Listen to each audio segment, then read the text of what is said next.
Greetings students, beta class 8. Today we are going to start chapter 3 of civics, that is why do we need a parliament. So earlier we have discussed two chapters, that is the Indian constitution, then after the secularism. Now we are going to discuss why do we need a parliament. So let's start with the chapter. So we in India pride ourselves on being a democracy. Here we will try and understand the relation between the ideas of participation in decision making and the need for all democratic governments to have the consent of their citizens. So we know it that the people, they cast their vote, like all the adult citizens, they cast their vote and elect their representatives, and these representatives, they form and run government and work on the behalf of the common people. Okay, so and they work for the welfare of the common people. So everything is done with the consent of the citizens of the common people. It is these elements that together make us a democracy, and this is best expressed in the institution of the parliament.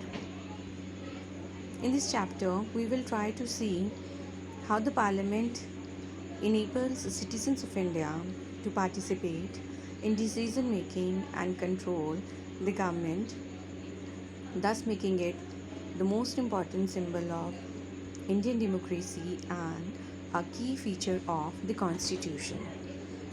So, with the working of or the participation of common people in decision making process, so how this process goes on, so we will discuss in the chapter, and how the parliament, it enables citizens of India to participate in decision making process, and how the common people, they control the government, how they can check the functioning of the government. So all this we discuss in the chapter. So it's one, see what is written here. The above photo shows a voter reading instructions on how to use an electronic voting machine. So EVM, Anji, so underline it, EVM, that is electronic voting machine. So EVM were used throughout the country for the first time in the 2004 general elections. The use of EVMs in 2004 saved around 1,50,000 trees, which would have been cut to produce about 8,000 tons of paper for printing the ballot papers. So, the use of EVM has been started in the year 2004 in general election for the first time, and it is more useful because it saved our natural gift of nature, that is tree. Hanji. So let us see here. So that is why should people decide. See, India, as we know, became independent on 15 August 1947. Preceding this was a long and difficult struggle in which many sections of society participated. People from various backgrounds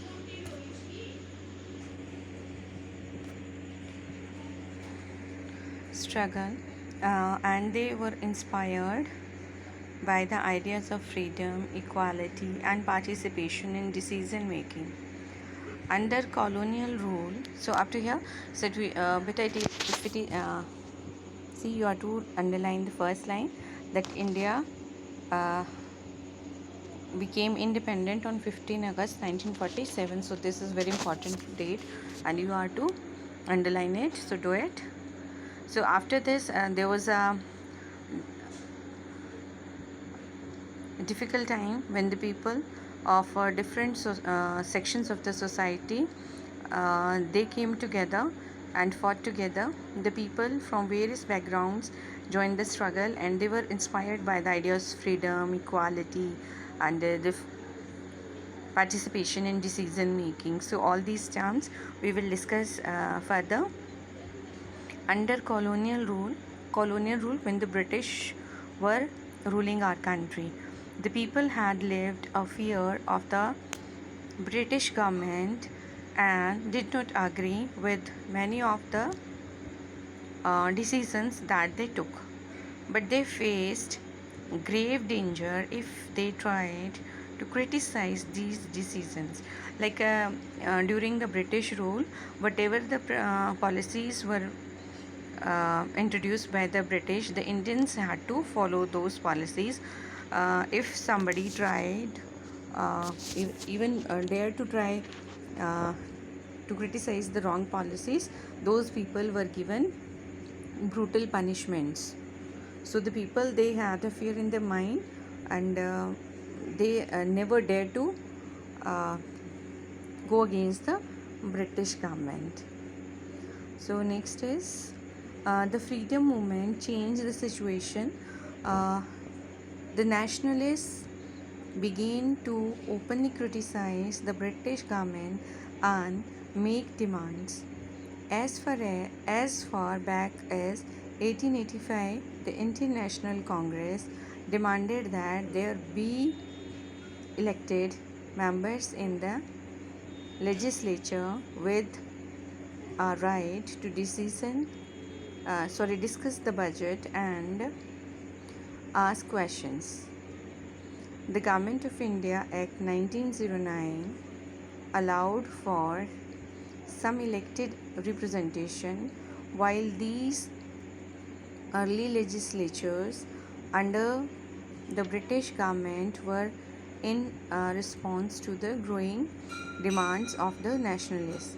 They did not allow for all adults to vote, nor could people participate in decision making process. So during the freedom struggle, our nationalists, they started criticizing the government. Like in 1885, this was the year when Indian National Congress was formed, and after that the nationalists, they started criticizing the British government. They demanded elected representatives.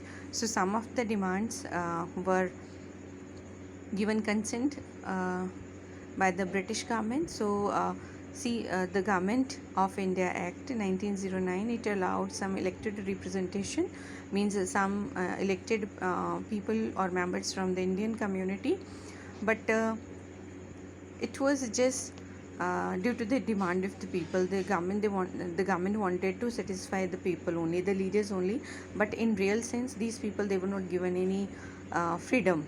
Like they could not decide anything, but they were given this representation in name only. And even the right to vote, it was not allowed, it was not given to all the adults, but very less people, they were given this right to vote. And the Indians, they could not participate in decision making process. So all the decisions, they were taken by the British officers. So as far as the decision making process is concerned, all the major decisions were taken by the British government. So though Indians got elected, they represented, or they got representation in the legislature assemblies, but they were not given any real type of freedom. Though they got elected, but with no freedom, they could not take part in decision making process. Even if they tried, they were not given any choice.